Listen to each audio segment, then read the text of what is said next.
This video is part 3 of chapter 2 on Carl Jung for PSY 230 personality theory. Jung, as I've mentioned before, was very, very interested in the way human beings use symbols and symbolism as a part of their religious traditions, as a part of their storytelling. And he very much, especially in that construct of the collective unconscious, built his model of human personality around this ability of human beings to use symbols to communicate with one another. But he also, with that construct of the collective unconscious, used it as a way for the species to maintain a set of stories on which their lives as individuals, but as cultures, as a species, are based. His argument is basically that the unconscious, particularly the collective unconscious, but also the personal unconscious, communicates to us in symbolic ways by making certain images known to us.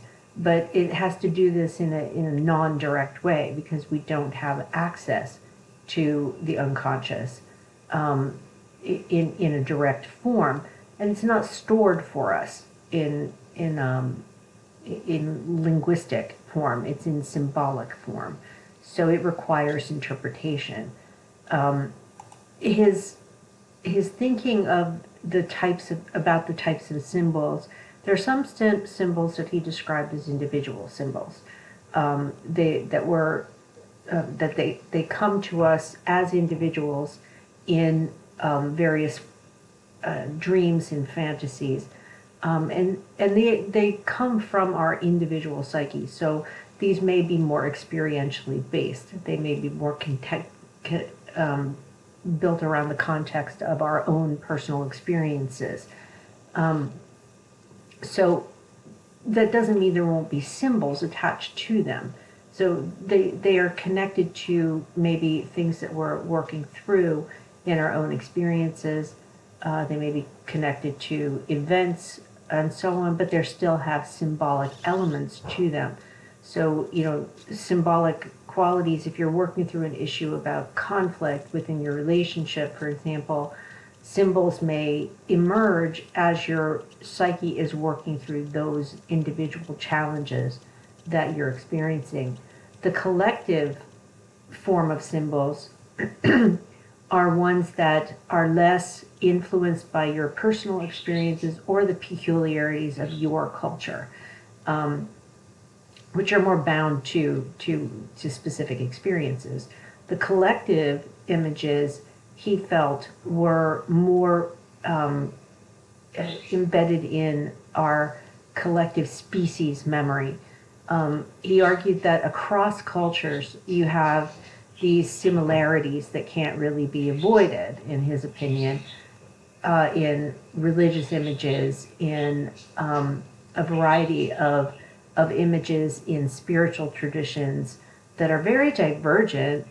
They come from different times, they come from different spaces with different cultural backdrops, but they seem to have similar elements. So things like crosses, he uses also the example of the six-pointed star, the images of wheels, but also images like the use of trees as imagery have a collective quality to them that shows up across various cultural traditions.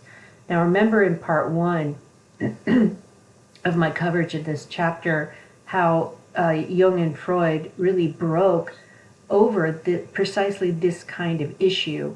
Jung was interested in metaphysics, he was interested in symbolism, he was interested in religion, because he felt it told us something important about the human experience, whereas Freud really just saw symbols and metaphysics and religion as an elaborate defense mechanism against our impending sense of our own doom. So they really just couldn't talk about those issues. And Jung spent a great deal of his time writing about this stuff, and Freud just couldn't tolerate it. In terms of his work with patients, one of the things that he pioneered was using imagination techniques, creative techniques, to unlock not so much the specific content of the collective unconscious, but to unlock our imaginative capacity, to allow some more access to what the energy that can come from the collective unconscious. So active imagination in the Jungian system involves taking a conscious approach to producing some kind of creative thing, whatever it is. He encouraged people to select imaginative processes, creative processes that they could just really submerge themselves in, or immerse is a better word, immerse themselves in. Think about activities that you engage in that are not intellectual, that are more creative, that you lose track of time engaging in. Those are the kinds of things that he's talking about here, where you're producing materials in a relaxed state that allows for something about your unconscious to have more of an ability to come forward. So usually our ego, in its limited form, is going to fight against that. So what he would do in therapy is to encourage people to cultivate a sense of mind that allowed the ego's usual controls to relax, and allow the unconscious to move through without filtering. So he encouraged his patients to do things like painting and sculpting and music and other kinds of art to allow that unconscious energy to have expression. And what he tended to argue was that what his patients would produce tended to echo these symbols, these images that he suggested were important elements of the collective unconscious. His argument also was that active imagination, when engaged in, isn't just fancy, it isn't just fanciful, but is a way of engaging something very deep inside your soul, if you will. He felt that, when people are living fully, a fully individuated, fully developed life, they have the ability to use imagination in a way that connects them more deeply to that collective species memory. It comes to them through those symbols. And he felt that it was a deeply healing kind of experience for people. Now, this foreshadows in some ways what people like Abraham Maslow described as a peak experience of deep, powerful recognition of something larger than oneself. And in some ways, Jung was describing the experience of active imagination as unlocking that kind of peak experience moment.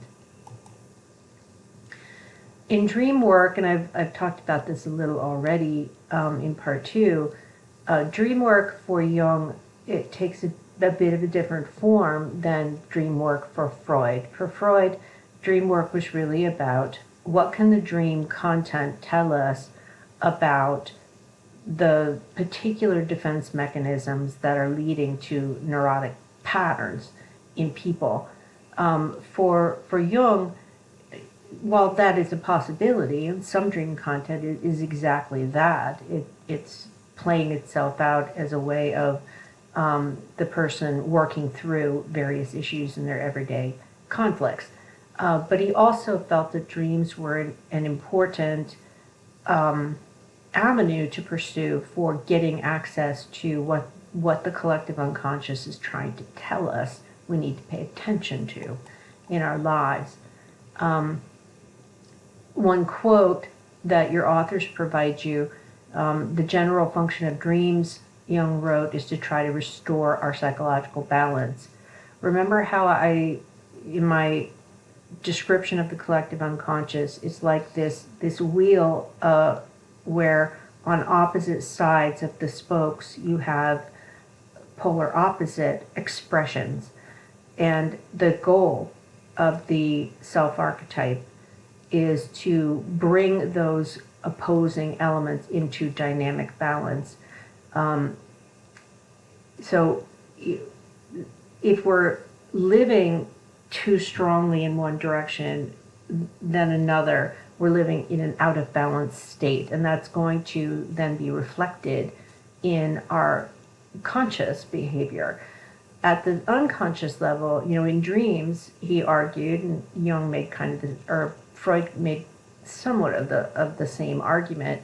And when we're asleep, when our ego is asleep, the defenses aren't as powerful. Therefore, our unconscious mind has a little more access. So the images in our dreams can show us what's out of balance, basically. It's not so much the storyline as it is the images that you're being shown that can show you what in particular is out of balance. Jung sometimes described dreams as an alternate reality. Another thing that he and Freud disagreed about, Freud thought that Jung was being far too unscientific and mushy in his thinking, for want of a better phrase. But Jung really felt that, this is another, space-time reality that people are living in, and there are very important messages for us to tap into in them. He felt that, the goal of dream analysis was to use the information in those dreams, even when they're horrifying, to think through what is in this dream that can be used to push the person more strongly in the direction of health. And health, in Jungian terminology, is about this dynamically balanced whole. He suggested that dreams don't simply want to provide what you already know.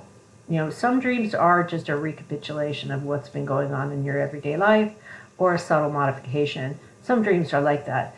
The important dreams that require analysis, don't just echo what's already happened or what's already known. And that requires that you really think about those dreams and think about the meaning that they could be attempting to provide to you. He gave more control to his patients over interpreting their dreams. He foreshadowing again what some of the humanist thinkers like Carl Rogers and Abraham Maslow would state later historically, was that the client, the patient, has to be listened to because they are the best expert on their own functioning. Jung didn't quite go that far, but he did say that you have to become the expert of your dreams, that the analyst can only go so far in guiding you. Eventually, you have to come to your own conclusions about what meanings the dreams have for you. He also believed, unlike Freud, who felt there were some pretty concrete meanings to various dream images, Jung thought there were always going to be pretty much an infinite number of ways the dreams could be interpreted. And it really is in the eye of the dreamer themselves to make those determinations, again, in the service of health and wholeness. His bottom line conclusion was that dreams, the important dreams, not those review of the day dreams or dreams about something we're worried over that's related to our everyday life, but dreams that are, filled with imagery are connected, deeply connected to the collective unconscious. They're filled with metaphor and language, and they're filled with metaphoric language, rather, as well as symbolic imagery. In some of his work, it's almost like he's making an argument that, in your memory of your dreams, the dreams that are powerful, that are connected to the collective unconscious, are going to have a different quality to them. They're going to be more lush, more vivid, more convoluted, less like a replay of day-to-day events with people that you know. So he frequently had patients who were like, this was a dream that was strange in a way that I've never experienced. For him, that was the dream to pay attention to, the one that was prompting the dreamer to ask questions, was prompting the dreamer because they were confused about what they were seeing and experiencing. That confusion, he often felt, was a cue that what you were tapping into is something significant. For Jung, psychological growth was described as a process he called individuation. And you can think about the language there. Individuation, the part of the word there is about individual.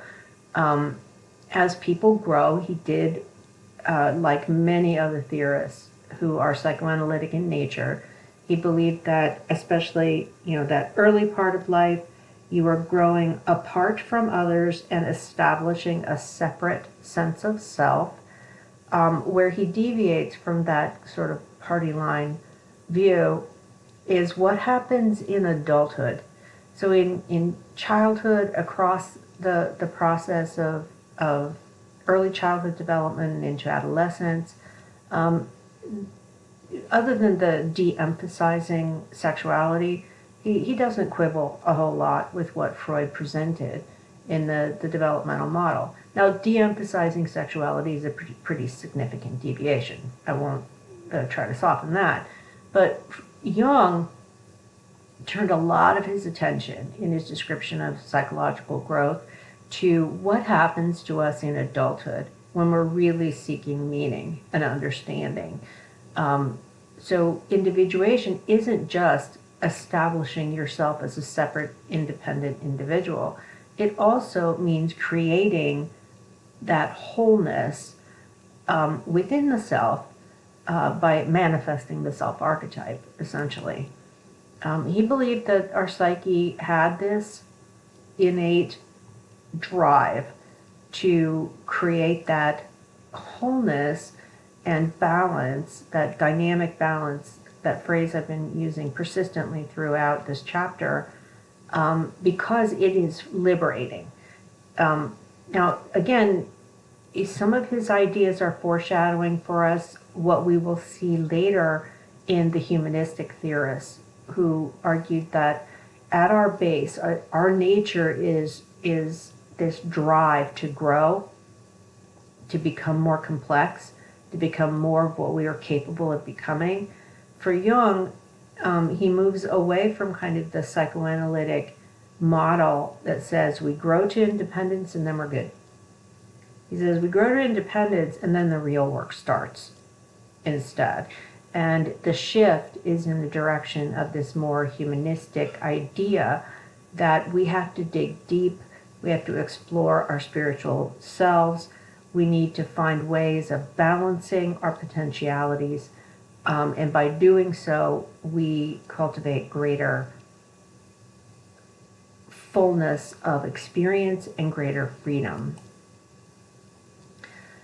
This process of individuation involves, in your author's description of it,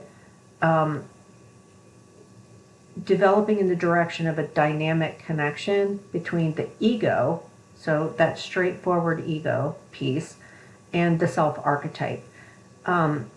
Ego and self have archetypal elements. Ego's is less profound, less deeply connected to all of the other archetypes. The self archetype is the deeper, more powerful integrating force within the collective unconscious. So what the self is doing when individuation is proceeding in a healthy form, it enhances the capacity of the self archetype to be manifest, to integrate the various parts of the psyche, pulling them into dynamic balance with one another. So if we look at the archetypes that we've talked about in this chapter, and remember there are lots more of them, the self has a really challenging job of getting us to give equal balance to persona and shadow, giving us equal balance of anima and animus, and so on, so that they are not out of balance, that they're not pushing us in too strongly in one direction or another, but allowing those equal parts of expression and influence across the board. He argues that as people become more individuated, so as their development proceeds, the archetypes become more subtle.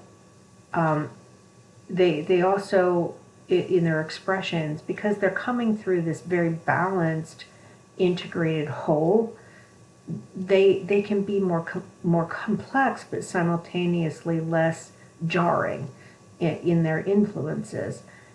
A personality that's unbalanced for Jung comes in fits and starts, big loud dreams, big loud impulses, pushes instead of just nudges. When people are more individuated, they simultaneously have greater access, but they're also more open to the influences. So the messages, the nudges can be less jarring for the person to experience.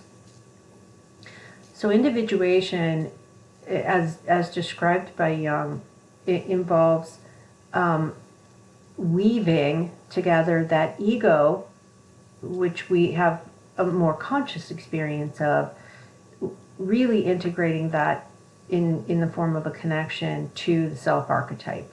So when I use the phrase manifesting the self-archetype, that means the ego gets better access to those balancing capacities, and becomes more consciously aware of what it's doing in that respect. So in the process of individuation in therapy involves helping the person to make recognitions, to use creative processes to allow the ego to connect to the self-archetype as it is engaging all of the other archetypes. The ego is it's the self that you know. It's who you see yourself as. So it's the center of consciousness, whereas the self is the center of the whole business of the conscious and unconscious mind. So in the fully individuated person, you can kind of imagine the self-archetype is woven into the ego center of consciousness, but it also extends deep into the collective unconscious. And it is that linkage, the fact that the self-archetype is now manifest and giving the ego that kind of access that characterizes an individuated self. He argues that they're a part of the same system. So, neurosis, in a sense, could be defined in Jungian terms of the separation between ego and self and the self-archetype, in addition to the unbalanced expression of the various archetype systems within the collective unconscious. layer on top of that, when there's also just the regular run-of-the-mill everyday neurosis, coming from traumatic experiences, repressions, defense mechanisms, and so on. So it's like Jung is giving us a whole nother layer of possible neurotic functioning that's deeply spiritualized in the way he describes it. So individuation is this process of achieving wholeness, whereby people are pulling together and creating a sense of integrated whole with these previously separated, independently functioning elements. And this is really a very adult pursuit. This is not something that could take place in children. People have to pursue it. They have to use their intellect. They have to use their emotional maturity and their experience in order to open themselves to the process of individuation. Otherwise you're functioning on ego level. So an undeveloped person, a person who is not individuated, is a person who is functioning largely out of the ego, as opposed to manifesting the self-archetype. The stages of individuation, as described by Jung, you could kind of think of these as the steps that might be taken working with a patient in Jungian analysis. The first is uncovering the ways in which the person is using the persona as a protection device, and then teaching the person to use it as a tool, or the person coming to that realization that persona is something that can be used, but also can be shed. So it's seen as something that is occasionally valuable, but is not essential. The next stage is confronting the shadow. And that means, shadow is an inherent part of our makeup. It's not something that you suppress. So, in Jungian theory, shadow really, in some ways, takes the place of the id in the Freudian model. And what people have to do is not so much create an ego that's capable of lying about it and defending against it, and instead acknowledging it, accepting it, and owning it as a part of who and what we are. He argued that running from the shadow, denying the shadow, ignoring the shadow is something that can make people, quote unquote, crazy. It incites madness. Over-identification with the shadow, also problematic. So acknowledging it for what it is allows you to be more than just shadow. Over-focus on the shadow can allow you to embrace evil. Repressing it leaves you limited because shadow is powerful. The next stage is coming to terms with anima and animus.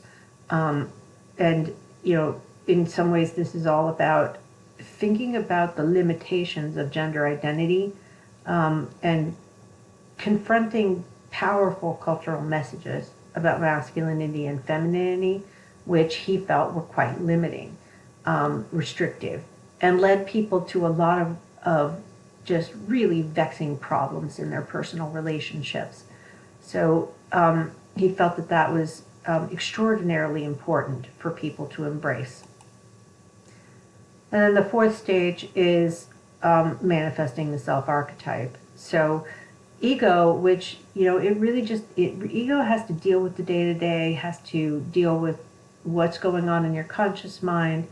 And as ego grows, and as the persona is uncovered, the shadow is confronted, the anima and animus is confronted, ego now has less to scramble to take care of. Once those key archetypes have been given their proper perspective, then the shift moves to development of the self-archetype.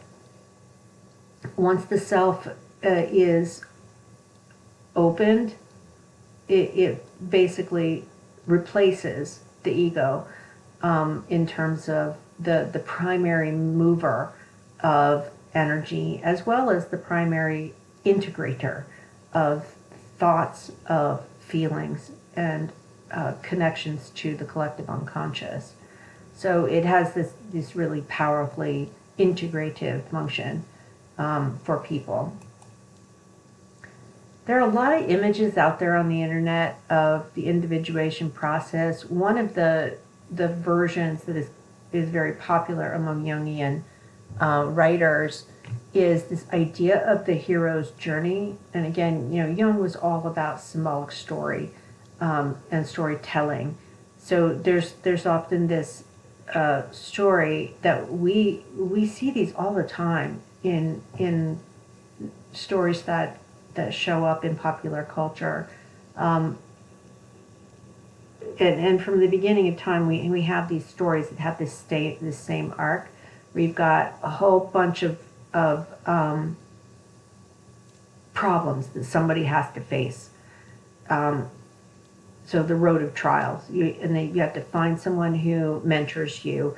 You face the shadow while you're at it. There are these big challenging crises that have to be overcome. Sometimes it involves descending into a weird, dangerous place. It may involve having to cope with some kind of wasteland.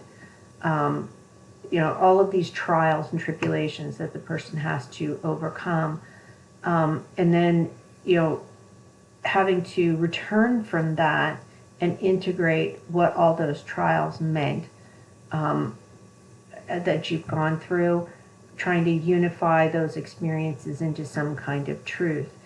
The facing of death and decay and stagnation is a part of that challenge. The bardo is this peace informed. I'm struggling to find the right words, but you're entering into an unknown spiritualistic, metaphysical space in the bardo. Then you have this renewal experience psychologically that people can experience, and it may cycle around and around and around. So the person on the hero's journey, they may experience this call, recognition of their goal, their intention. They may then experience a whole road full of trials and challenges, returning and trying to find wisdom, entering into this as the image shows, liminality, and so on and so on and so on. Now, in the center of this image, you have being, or words like suchness, which I don't know, that's kind of a made-up word, but this idea of presence is similar to the Jungian concept of manifesting the self-archetype. Individuation is the goal is that you're going to use these moments along the journey to inform your presence and your awareness and your dynamic balance and so on. So the individuation process is something that shows up in our storytelling quite often. Think about the story arc of the Harry Potter novels, where you've got this little kid and he has a destiny, and he has to find a guide. He has to deal with his own dark side, over the course of the various novels or movies, whichever, or both. He's constantly confronting his own weaknesses, his own personal fears. He has to overcome these big challenges, and he's basically in a war, not just for himself, but for all of the people who are like him. He has these integration moments where he's learned something important about himself, and he needs to think about it. He gains some peace, some moment of integration, and then there's some more that must be done, that he realizes is more, a revelation of more of his destiny to be discovered. And then there are more trials, and there's another return moment, and then there's some peace, and so on. By the end of the full cycle of the series of books, he has a kind of peaceful presence about him. Now, lots of mythological stories have this kind of quality to them, where you have, a person has a destiny. They are put through all kinds of horrific trials and difficulties, but the journey has a purpose, and the ending purpose is not just, saving the world. It's also a personal purpose of a deeper understanding and a deeper experience. The things that get in the way of growth, that get in the way of the individuation process for Jung, and I've alluded to these in previous parts of the presentation. One of the problems that can stop people right from the get-go is overcommitment to the persona. So, if people idealize, when we get into Karen Horney's theory, we'll talk about this a lot. When we have an idealized self-concept, typically that's been informed by our cultural demand, the demands of our culture. If your culture says you must be this, this, this, you may go all in on that persona and intensely put all of your energy into being that person. And what you're missing is all the resources that the collective unconscious is giving to you as possibilities. So over-identification with the persona is a problem for growth, because it leaves the ego just desperately trying to maintain this fragile sense of personhood that is all a facade. Ignorance of the shadow can lead to people who are, for want of a better choice of terms, sociopathic. People who do bad things to other people, engaging in dangerous acts, as your authors put it, acting out harmful impulses, being boastful and arrogant, suggesting that you have moral superiority over all others, and using heavy doses of projection, so of claiming that what you're feeling, your emotions, claiming that they're coming from other people, that they're not emanating from you, they're actually other people inflicting them on you. Being ignorant of the shadow leaves you unaware of when the shadow is leaking to the surface. You may feel quite powerful and strong and justified, but what you're really allowing to happen is the shadow, or actually a less honest version of the shadow, to drag you around by the nose. He argued that, and this is a fairly stereotypical description, but in men, Jung believed that confronting the anima could leave them more moody if it's done without mindful attention. Now, notice the stereotype there, that the feminine is moody. He felt that in women, confronting the animus and doing so in an inauthentic way can cause people to become women, to become irrationally rigid, demanding, being controlling of the other people in their lives. So, and that's only if your confrontation of anima or animas, depending, is done in an inauthentic, uninformed way, that it can lead to these neurotic patterns of behavior. He also felt that people could fall prey to what he called ego inflation. So remember that the ego is this thing that, if individuation proceeds in its healthiest form, is essentially replaced by the self-archetype as the integrator of all things in the psyche. If the ego is given too much responsibility, too much power, it becomes inflated. And that means that the collective unconscious is being ignored, and the energy that could come from it can interfere.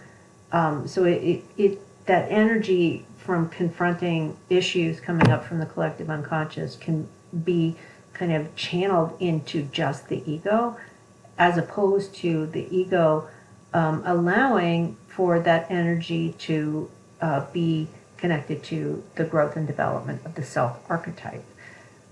So basically the ego is like, no, I'm not giving up control, and represents an obstacle to the self-archetype becoming what it is supposed to be, which is an integrating force.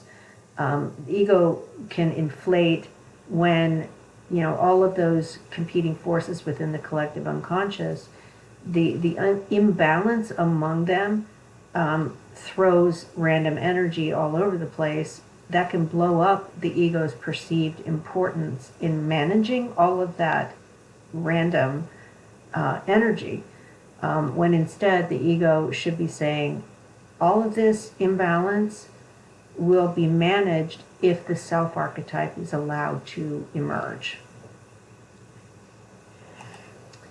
And that concludes part 3 of my coverage of Carl Jung.